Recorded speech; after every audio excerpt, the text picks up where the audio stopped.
자리가 꽉 찬 느낌이 들어요. 우리 저기 서울 지방에서까지 오시고 우리 오래간만에 박수 한번 칠까요?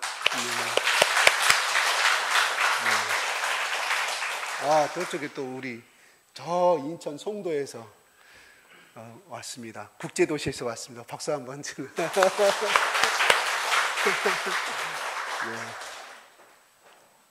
그럼 제가 짧게 할게요. 짧게 할 테니까요.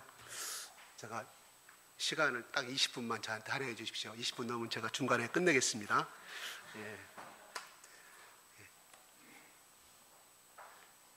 제사를 제가 이렇게 사전을 찾아보니까 신령이나 죽은 사람의 혼에 대한 의식이다 이렇게 나왔어요. 음식을 바치면서 정성을 나타내는 의식이다 이렇게 제사의 정의가 나와 있습니다. 혹시 그 장례식장 가면은 신이라는 귀신 신자에다가 유치할 이를 보셨을 거예요. 한자로. 그죠? 그래서 귀신 신자에 이치할 또한 이말이자로 이렇게 해석을 볼 수가 있습니다. 저도 어렸을 때 저희 그 증조 할아버지가 돌아가셨는데 그 시골집의 옆방 조그만 골방에 사당이라는 방이 있었는데 항상 거기가 사진하고 영정이 있었는데 그 자가 무엇인지 몰라 지금 생각하면 그것이 신이었어요. 한자로 딱 뭐 한자로 여러 개 써놨는데 그게 이제 우리 조상 대대로 내려오는 관습이고 미풍 양속으로 자리 잡고 있는 것이 뭐 보편적인 우리 한국 집안에 예수를 믿지 아니하는 유교라든가 기타 유교를 갖고 있다 않다 할지라도 갖고 있는 의식이라고 볼 수 있겠어요. 그죠? 근데 사실 이게 원래 우리 한국은 삼국시대나 동인신라시대나 고려시대 중기까지는 죽은 사람에게 제사를 드리는 이 의식이 없었습니다. 없었어요. 그럼 언제부터 생겼느냐? 고려시대 말기에 일부 지식인들이 중국에 주의가 하는 그 성리학을 들어오게 돼가지고 시작이 된 거예요. 그러나 조선시대 때 이성계 왕이 정권을 잡았는데 이 정권의 정통성을 위해서 뭔가를 해야 돼요. 백성들에게 뭔가 슬로건을 걸어서 해야 될 것을 필요성을 느낀 거예요. 그래서 생각한 것이 유교를 도입해서 그때부터 어찌하든지 이 모든 국민들이 백성들이 왕에게 임금에게 충성을 다하는 그러한 의식을 심어줘야 되는 것이 바로 이 유교와 제사 의식이었다는 사실이에요. 그걸 통해서 돌아가신 부모에게 제사를 지내고 충성을 다함으로써 그 충성이 왕에게 이어지도록 이렇게 시작된 것이 바로 학자들의 정설적인 이론입니다. 사람들 흔히들 그럽니다. 기독교는 제사를 지내지 않기 때문에 불효의 자식이고 나쁜 종교라고 말을 합니다. 그래서 우리 전래에 내려오는 정통 미석인데 우리는 그것을 제사를 지내기 때문에 우리는 안 해된다. 죽은 신에게 드리기 때문에 안 한다고 말하면 우리는 조상들이 대대로 내려온 정통 미속이고 미푼 양속이라고 그렇게 이야기를 거의 다 열이면 열 그렇게 말을 하죠. 그러나 사실은 그것이 조선시대의 13세기 초 1300년도 때 이성계를 통해서 들어온 중국의 예례 문화입니다. 그러므로 혹시나 기독교는 정통이 아니고 제사를 지내는 것이 정통이라고 말하면 제사의 유래를 알고 있냐 시작이 어딘지 아냐 그래서 여러분들이 그런 식으로 논리적으로 싸우라는 뜻이 아닙니다. 그분에게 복음을 증거할 때 이걸 논리적으로 제압할 필요가 있다는 사실이에요. 우리 미푼 양속이 아니면 중국 거 수입한 겁니다. 그럼 그 사람들이 말합니다. 이것도 미국에서 수입한 거 아니냐고 기독교. 맞습니다. 수입한 겁니다. 그러나 지금 이제 100년이 돼 가졌습니까? 그래서 3대, 4대 내려오는 그 기독교 집안은 그 집안의 아름다운 하나님의 미풍 양속 전통이 돼 가서 이루어져 가고 있다는 사실입니다.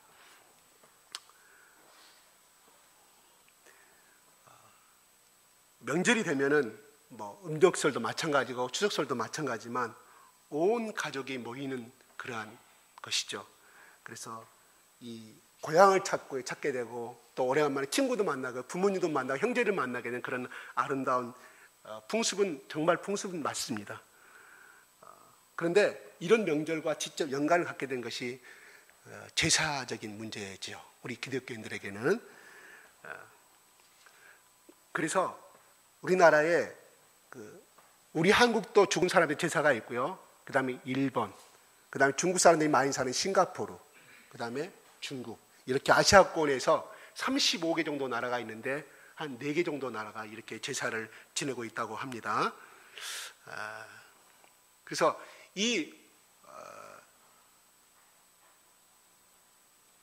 원래 제사가 처음에 중국에서 시작된 것은 황제에게만 제사를 지냈다고 그래요. 중국에 처음에 시작할 때 황제에게만 제사를 지냈는데 나중에는 제후들도 조상 제사를 지내게 되었고, 그 다음에 춘추 청국시대에 이르러서는 모든 질서가 무너지면서 중국의 평민들도 왕만 사람이냐, 왕만 훌륭하냐 이래가지고 우리 조상도 훌륭하다고 하면서 일반 평민들에게도 이 제사가 유행이 되고 전통이 되었다는 것이에요.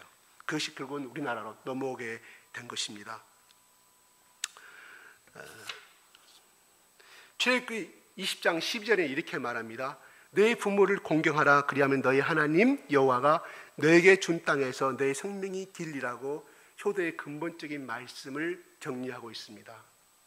10계명 중에 제5계명은 1계명부터 4계명은 우리가 알다시피 하나님께 관한 계명입니다. 명령이에요. 그러나 인간에 관한 명령은 제5부터 제10까지 인간에 관한 것을 말씀해 주고 있습니다. 그래서 인간에 관한 첫 번째를 하나님께서 말씀하기를 모세에게 너의 부모를 공경하라고 말씀해 주고 있어요. 그러면 부모를 공경하라고 말해주는 것은 그걸로만 끝나는 것이냐? 그게 아니라 바로 오늘 본문 말씀에서 이래서 네가 잘되고 땅에서 장수하리라고 말씀해 주고 있습니다. 공경이라는 것은 겸손히 섬긴다는 것을 말합니다. 부모를 공경하라는 말은 부모님을 공손히 섬기라는 말씀입니다. 그래서 신명기 5장 16절에 이렇게 말 나옵니다. 너는 너희 하나님 여호와의 명한 대로 너의 부모를 공경하라고 말합니다. 오늘 본문 말씀에도 너의 생명이 길이라고 말합니다. 이 말이 뭔 말일까? 오래 산다는 말입니다. 공경하는 자에게 주시는 축복입니다. 누구에게? 하나님 부모에게. 공경과 효도를 연결시켜 생각해 본다면 첫째, 너의 부모를 공경하라는 말은 사회 질서의 시작이 가정에서부터 시작된다는 뜻이 포함되어 있습니다. 가정의 질서가 깨어지면 반드시 사회 질서도 깨어지게 되어 있다는 사실입니다. 그래서 오늘날 매스컴을 장식하고 또 장식하는 것이 뭡니까? 바로 청소년들의 문제입니다. 정말 우리 학생 시절에 생각할 수 없는 범죄들이 청소년들에게 많이 나타나고 있는 것은 사실입니다. 물론 타락적인 문명과 어떤 매스컴의 미디어 발달되는 그런 타락적인 것도 물론 영향이 있지만은 분명한 것은 그때보다 지금 더 가혹하게 폐역되게 가고 있다는 사실입니다. 어느 사역자가 이렇게 말했습니다. 부모의 공경과 사회의 그 시대의 문명의 수준은 같이 간다고 말했습니다. 다시 말씀드려서 부모가 부모를 잘 공경하는 그 나라는 더 강건해지고 문명이 발전해지고 더 확고히 이어져 가지만 그 질서가 무너져 버린 문명의 시대를 바라보게 되면 그 국가는 언젠가는 그 국가가 존재가 없어져 버린다는 것이 사회학자들이나 역사학자들의 공통적인 의견입니다. 그러면 오늘날 청소년들의 문제가 그들의 문제입니까? 바로 부모의끼리 그 질서가 깨져버리기 때문에 그 자식들이 영향을 받아가지고 나오는 결과 아니겠습니까? 사실 자식의 문제보다는 부모의 문제가 크다는 사실이죠. 제일 원인은 부모가 자식들이 보시기에 그만한 모범을 보이지 못하였기 때문에 거기에 대한 갈등과 번민하다가 자식들이 결국은 뛰쳐나가는 거 아니겠습니까? 그게 거의 비행 청소년들의 사역을 감당하고 그 일을 감당하는 사람들의 공통적인 의견들입니다. 그러므로 가정에서 부모를 공경하고 효도하는 자세를 가진 자녀는 사회에 나와서도 직장에서도 윗사람을 공경하고 아랫사람을 바르게 인도할 수 있는 인성이 품어진다는 것입니다. 두 번째로 보면 부모 공경은 부모에 대한 자식의 책임감을 의미합니다. 부모의 공경은 부모에 대한 자식의 책임감을 의미합니다. 연로하신 부모님을 보살펴 드리는 것, 바르게 모시는 것에 대한 책임감이라는 것입니다. 이것이 낳아주시고 길러주신 부모에 대한 윤리적인 측면이라는 것입니다. 흔히들 이렇게 합니다. 나는 부모로부터 받은 게 하나도 없다고, 물려받은 게 하나도 없다고 이렇게 흔히들 이야기합니다. 그래서 오늘날 내가 잘되고 이렇게 잘된 것은 내가 훌륭해서 열심히 노력해 해서 된 것이지 부모한테 받은 것이 하나도 없다고 흔히들 그런 이야기들 많이 들어요. 그러나 틀린 생각입니다. 왜? 그 사람이 그렇게 성장하고 학교 다니기까지는 부모의 헌신이 있었기 때문이라는 것입니다. 부모가 있었기 때문에 내가 태어났고 내가 자라게 된다는 사실입니다. 그런데 그를 망각한 자식들이 그런 것을 많이 한 것을 바라보게 됩니다.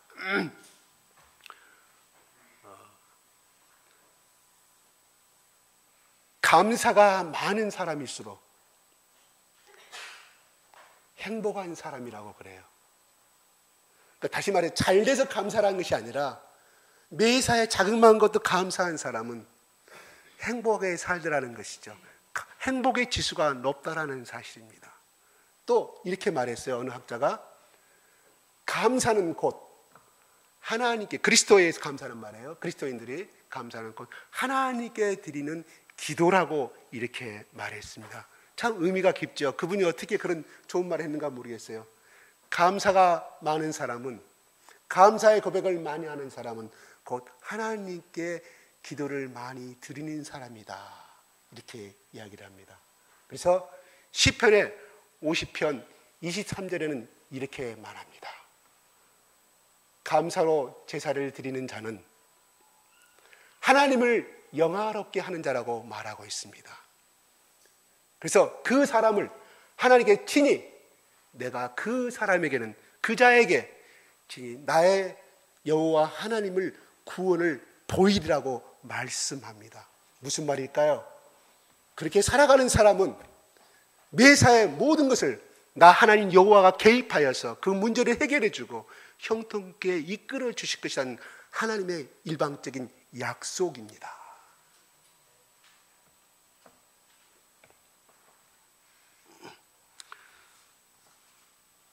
부모 공경의 시기에 대해서 성경은 말합니다. 죽은 부모에 대해서 최선을 다하라, 제사를 다하라, 맛있는 것을 드리라고 말씀하는 대목은 하나도 나오지 아니합니다. 철저하게 살아계실 때의 부모님의 공경이지 죽은 다음의 공경에는 말은 한마디도 없습니다. 돌아가시면 아무 소용이 없다고 말해주고 있습니다. 그 다음에 오늘 본문 말씀에는 공경의 순서입니다. 하나님께 먼저 복종하는 것이 우선입니다. 주 안에서 복종하라고 그랬지, 주 안에서 전제를, 정의를 깔고 복종하라고, 주님께, 부모님께 공경하라고 말 나옵니다. 하나님께 복종하는 성도는 하나님 말씀에 따라 부모님께 복종할 수 있다는 의미라는 것입니다. 하나님께 복종한다고 하면서 부모님께 복종치 않으면 하나님께 복종하는 것이 거짓이 된다는 또한 의미로 해석되어 버릴 수가 있습니다. 제사 드리는 것을 구체적으로 정리하면은 죽은 순간부터라고 할 수가 있습니다. 오늘날 우리 한국에서 제사 드리는 의미가 사람이 죽으면 24시간이 지나면 입간을 하지 못하는 것이 우리 장례의 풍습이죠. 24시간이 지나야만이 입간을 할 수가 있습니다. 그래서 장지를 택하고 장례식을 행합니다. 그 다음에 뭐예요? 삼오제를 드리죠. 매장하신 다음에 3일 후에 가는 것이 삼오제라고 말하고요. 또 연중 성묘 가는 것도 이렇게 많이 있습니다. 성경에는 죽은 사람에 대하여 교훈을 주는 말씀이 나타나 있지 않습니다. 예수님 자신도 죽은 사람에 가서 초상집에 가서 참석하고 하는 장면은 하나도 없습니다. 사람을 살리는 것은 하셨지만 거기 가서 장례식을 치르고 하였다는 장면은 하나도 나오지 아니합니다. 구원은 개인과 개인의 관계를 말합니다. 믿는 자는 구원을 받고 불신자는 그 영혼이 구원을 받지 못한다는 것이 성경의 진리이고 주장입니다. 그러나 그 육식은 흙으로 만들었기 때문에 육신은 흙으로 돌아갑니다. 이것이 성경의 진리입니다. 믿는 자의 우리 육체는 재림주 예수님께서 다시 오실 때 무덤 속에서 그 음성을 들어서 다시 일어난 축복을 받아 영성에 들어가게 될 것입니다. 그러므로 죽은 사람에게 대한 기도나 그를 위한 어떤 행위도 있을 수가 없다는 것입니다. 중요한 것은 예수님은 그의 공생애 가운데 한 번도 장례를 위하여 집례하시고 주장하신 적이 없다는 사실입니다. 도리어 죽은 자를 살리시고 일으키셨고 바로 기독교는 생명의 종교를 의미하고 있다는 사실입니다. 죽은 다음에는 우리가 멋있는 수의를 입히고 멋있는 칸을 해서 또한 명단자리를 풍수쟁이를 불러가지고 명단을 파서 아름다운 묘를 장식하고 또 이야기합니다. 저는 가끔 이렇게 나주와 강주를 매주마다 갔다 갔다 하면서 바라보게 됩니다. 길가에 화려한 묘자리들을 많이 봅니다. 아마 10개 정도 있는 것은 아마 문중의 묘가 아닌가 생각이 들어갑니다. 저는 저희 아내한테 그렇게 말합니다. 저 묘를 만들기 위해서 얼마나 많은 나무들이 희생을 당해야 되지 않았을까 생각을 합니다. 만약에 박정희 대통령이 살아계셨다고 하면 저런 것도 어림도 없을 것이고 아마 묘를 지금쯤 못 쓰게 했을 것이라고 이렇게 가끔 농담 아닌 농담을 해요.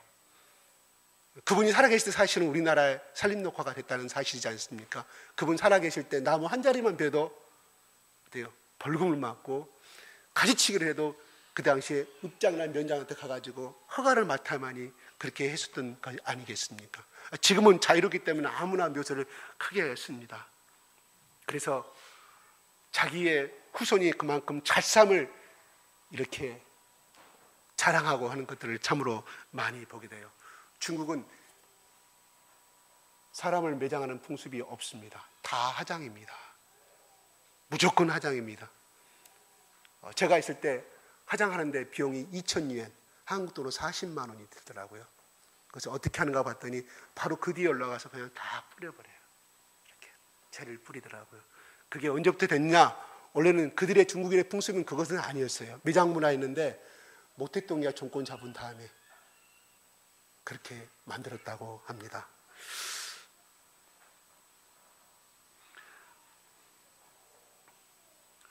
우리가 제사가 우리 한국이 1년 중에 법원에 민사소송이 제일 많은 때가 언제인지 아십니까? 바로 추석을 세고 난 다음에 한 달 동안 민사소송이 엄청나게 제기된다고 합니다. 왜 그랬을까요? 왜 그럴까요? 잘 아시죠? 형제들 간에 남긴 부모 재산 유산 때문에 서로 싸우고 하느라고 민사소송이 1년 중에 제일 많이 걸리는 것이 이 설날하고 추석 때라고 합니다. 참으로 슬픈 이야기입니다. 벌초 관계 때문에 벌초하느라고 20만 원. 그렇죠? 벌초가 20만 원이죠? 예. 또 뭐 한다고 뭐 한다고. 왜 나만 내느냐? 너도 내고 너도 분파해야 하자. 그것 때문에 또 시작합니다. 형님이 재산을 다 받지 않습니까? 왜 나도 부담을 해야 되나? 형님 더 잘 사니까 형님이 재산 많이 받아서 형님이 내시오. 다른 말합니다. 나는 시집간 딸 출가해인입니다. 싸움이 됩니다. 그것도 시작돼서 재산 유산 많이 됩니다.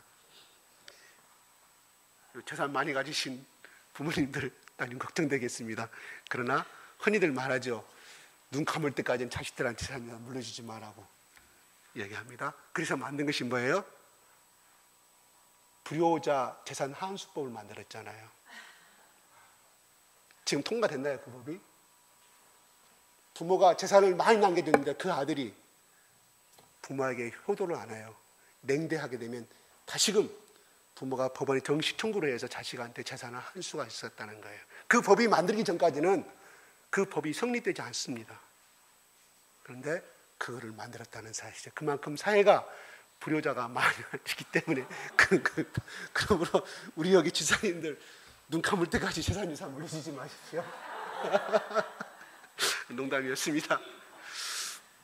네, 그래서 또 풍수행이 불러가지고 또 이렇게 대통령이 되고 나면 막 대서특필하죠. 아, 그 묘가 자청룡 우백호 앞에 큰 물이 흘러서 기인이 자손 대대로 나올 상이었고 대통령이 나올 상이라고 이렇게 말을 합니다. 그러나 하나님께서는 그렇게 말한 대목이 하나도 없습니다. 복의 근원은 아버지 하나님이신 줄로 믿습니다. 하나님 말씀을 경외하고 그의 말씀에 순종하면 축복을 주신다는 사실입니다. 묘를 잘 쓴다고 복 주신 건 절대 아니라는 것입니다. 그래서 저도 이번에 8월 달에 저의 공달이라고 그랬죠. 8월 달에 공달이었나요? 7월 달에 공달이었나요? 저는 처남이라 상당히 그런 것에 신경을 안 써요. 저희 형님이 명절 때마다 다 볼초하고 다 이렇게 다 5대 장손이라 형님이. 근데 결국은 할아버지, 할머니, 그 다음에 저희 아버지 싹 하장을 했습니다. 보니까 뭐 다리 하나 정도 나왔다 그래요. 근데 하고 나서 우리 형님 하시는 말씀이 그래요. 야, 하장하고 나니까 너무 좋다. 이렇게 개운하고 시원하고 가벼운 것을 왜 진작하지 않았을까 이렇게 이야기를 해요. 네, 명절 다가오면 벌초를 해야 되지 않습니까? 또 기타 여러 가지 따르는 것이 많다 보니까 형님도 하는 말이 진작 할 건데 이제 했다고 저한테 그런 고백을 해요. 뭐 집안만 다르니까요. 그냥 저희 집안 이야기를 잠깐 한 겁니다.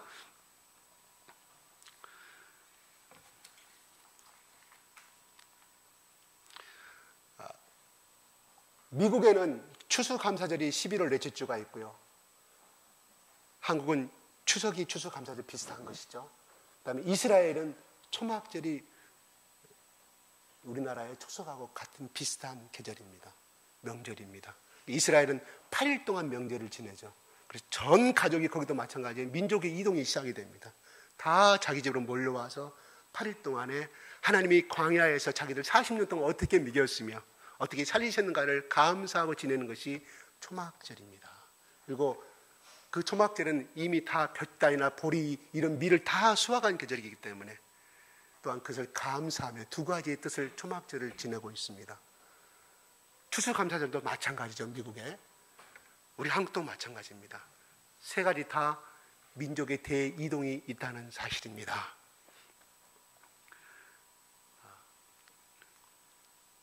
그런데 중요한 것은 우리 믿는 며느리가, 믿는 아들이 부모님 집에 갔을 때 나타나는 이 갈등의 문제들이 있다는 사실이에요. 제사를 그것에 차려놓고 절을 하느냐 마느냐 때문에 호로자식 내지는 부요 며느리를 얻었다고 어른들은 이야기합니다. 그 때문에 며느리들, 특히 큰 며느리들은 그것 때문에 굉장히 많은 갈등을 겪을 것이에요. 그래서 어떻게 하면 그를 안 가면 좋을까, 안 하면 좋을까 상당히 말을, 아들은 아들이니까 관계없지만 특히 며느리 입장에서는 참 시부모 입장에서 곤란하지 않습니까? 그죠? 그리고 우리 시집간 며느리가 시집의 시동생에게 뭐라고 말합니까? 도련님이라고 말해요. 도련님은 원래 도령이 변질돼서 도련님이 됐어요. 장가간, 총가간 도령이라고 그랬는데 도련님이라고 변질되고 있지만, 그러나 내 남편은 뭐라고 말합니까? 처갓집에다가 장가를 갔으나 안 갔으나 뭐라고 말해요? 처남이라고 말합니다. 그리고 내 남편의 형님은 뭐라고요? 시숙님이라고 말합니다. 그러나 내 남편은 뭐라고 말해요? 처남이라고 말합니다. 이런 단어 자체가 어떻게 보면 우리나라의 여필 정부, 남자는 우대받고 여자는 천대받는 이런 낮게 보는 관념이 그 어느 관념 속에서도 나타나고 있다는 사실이에요. 그래서 오늘날 부부가 동등하게 산다고 하지만, 문명이 발달된 사회지만 항상 며느리는 시집가면 시집의 눈치를 받아, 특히 명절에 항상 입이 없어도 시집가면 옛날에 뭐라고 그랬어요? 눈이 3년 동안 못 보고 뭐 그런 말이 있잖아요. 참으로 고민일 것입니다. 이번에 가시는 분들은. 근데 우리가 이 명절을 가게 될 때 어떻게 해야 될 것인가? 과연 제사 음식을 내가 차려줘야 할 것인가 말 것인가? 여러 가지가 목사님들 간에 이야기가 있어요. 어떤 목사님이 이렇게 해요. 거기 가는 것은 구원을 복음을 전파하기 위한 복된 시간이므로 우리가 그리스도인이라 할지라도 제사 음식을 같이 동참해서 차리라고 말합니다. 다만 절하지 말라고 말합니다. 이게 보편적으로 목사님들이 하시는 거예요. 근데 왜 제사 음식을 차려야 되냐면 부모님을, 시부모를, 예수 그리스도를 믿지 않은 시부모를 감동시키려고 하면 어쩔 수가 없다는 사실이에요. 그래서 감동을 주면 최대를 다해서 최고의 용돈을 주고 감동시키고 감격시키면 그때는 표현하지 않지만 나중에 1년이 지나고 2년이 지나고 3년이 지나면 우리 며느리 참 잘 얻었다. 교회 안 다니는 며느리는 이빨림으로 그냥 입서비스로 말하는데 우리 교회 다니는 내 둘째 며느리는, 예수 믿는 우리 둘째 며느리는 연중 추석 때뿐만 아니라 평상시에도 최선을 다하는, 부모들이 다 알고 있잖아요. 저 자식은 건성으로 하는 자식이고 저 며느리도 건성으로 하는 자식이지만 부모님 다 알고 있잖아요. 산전수에 다 겪으신 부모님들이 왜 모르겠습니까? 저놈은 리서비스고 저놈은 앞으로 내 재산을 내가 물려줄 놈이고 다 알아요. 감동과 감격을 줘버리는 추석 며느리가 되십시오. 그게 우리가 살아야 할 길이고 우리가 복음을 전하는 길이고 믿는 자가 해야 할 의무라고 생각이 들어갑니다. 아들이요, 그렇게 효도를 잘하는 아들이 어느 날부터 교회를 나가기 시작합니다. 아들 하나밖에 없습니다. 부모님이 핍박을 해요. 너는 내가 죽으면, 우리가 죽으면 우리한테 제사도 안 지내는 너는 나쁜 놈이라고. 아들은 끝까지 고개 숙이고 그래도 엄마 아버지 사랑합니다. 또 사랑합니다. 그때부터 집에도 용돈을 잘 안 주고 그럽니다. 그러나 이 아들은 어찌하든 이 부모를, 어떻게 하면 우리 부모를 설득해 시켜볼까 기도하다가 생각이 났습니다. 그래서 새벽에 주무시고 계시는데 자기 부모님이 아주 좋아하는 탕수육하고 맛있는 고기를 이렇게 준비를 해서 자기가 직접 만들어서, 탕수육 못 만드니까 중국집에 부탁을 해서 새벽에 부모님 주무신 다 갖다 드렸습니다. 부모님한테 부모님 식사하세요. 맛있는 좋아하는 탕수육하고 맛있는 요리가 있습니다. 콜콜 코를 고는 부모님이 그 들을 수가 있습니까? 아침에 일어나서 보니까 음식은 터졌죠. 너 이게 뭐냐? 제가 너무 부모님이 사랑스럽고 어찌하든지 공경하고 싶어서 생각한 것이 제가 이것을 준비했는데 어머니 아버지 일어나셔서 이것을 드시라고 말했는데 부모님이 잠자드느라고 못 듣더라고 이렇게 얘기합니다. 야 이놈아, 왜 새벽을 주느냐? 저녁에 잠자기는 줬어야 되지. 어머니 아버지, 우리가 죽으면 그 영혼은 지옥에 갑니다. 내가 부모님 주무실 때 내가 아무리 큰 소리 쳤어도 엄마 아버지가 주무시고 계셨잖아요. 우리의 죽은 영혼도 그렇게 됩니다. 이렇게 이야기를 했다고 그래요. 그래서 나중에 어머니가 부모님 깨닫고 교회를 나가겠다는 그런 일화가 있습니다. 안 믿으시는 부모님이 계시면 어떻게 해서라도 믿음을 갖게 하는 것이 효도 중에 효도라고 생각합니다. 돌아가신 부모님께 제사 지내는 것은 부모에게 효도도 아니고 하나님 섬기는 법도 아니고 하나님께 또 부모님께 헌신한 것도 아니라는 사실입니다. 이번 추석 명절을 맞이해서 제일 듣기 좋은 말과 제일 듣기 싫은 말을 조사하게 됐다고 합니다. 어린아이가 10살이 되면 6,000개의 단어를 말한다고 합니다. 성인이 되면 우리는 25,000개를 단어를 말한다고 합니다. 10살 먹은 아이가 부모님에게 10살 먹은 아이로부터 듣고 싶은 단어가 뭔지 아십니까? 감사합니다 라는 말이 돼요. 감사합니다. 제일 듣고 싶은 말. 10살 먹은 아들에게, 성인이 돼서도 성인이 된 장가간 어른 자기 자식에게 그 나이 드신 부모님이 제일 듣고 싶은 말은 감사합니다라는 말이랍니다. 이번에 우리가 지금까지 태어나서 자라고 한 것도 첫째는 하나님의 은혜고 두 번째는 그 좋으신 부모를 주신 하나님께 은혜에 있는 건 사실입니다. 그러나 하나님은 구약의 창세기를 통하여서 그 부모님을 그 집안에 제사장으로 삼으셨다는 것입니다. 아브라함의 복의 축복 기도가 이삭에게 이어졌고, 이삭의 축복 기도가 야곱에게 이어졌고, 야곱의 축복 기도가 12 아들들에게 이루어졌다는 것은 바로 하나님이 그 부모를, 나의 부모를 제사장의 대리자로 삼으셨다는 사실입니다. 고로 내가 이 땅에서 잘 된다는 것은 무엇을 의미합니까? 오늘 본문 말씀에 말합니다. 내가 잘되고 땅에서 장수하리라고 말합니다. 잘된다는 것은 무엇을 의미합니까? 형통하다는 것을 말해주고 있습니다. 무슨 일을 하든 간에 그 인생은 형통고 잘되고 모든 일이 술술이 풀려간다는 사실입니다. 칼빈이 이렇게 말했다고 해요. 부모님께 공경하지 않은 사람이 장수하는 것은 그는 하나님께 징벌을 받은 것이라고 말합니다. 굉장히 생각해 볼 필요가 있는 말입니다. 그렇죠. 이 땅에서 내가 장수하고 싶습니까? 이 땅에서 내 자녀들이 잘되고 싶기를 원하십니까? 부모님께 이번 추석을 맞이해서 감동의 간격을 주고 그 간격에 겨워서 눈물 흘리는 부모님의 감동시키는 시간이 되었으면 좋겠습니다. 또 하나 제가 마지막으로 듣기 싫은 말이 있다고 합니다. 너 시집 언제 가냐?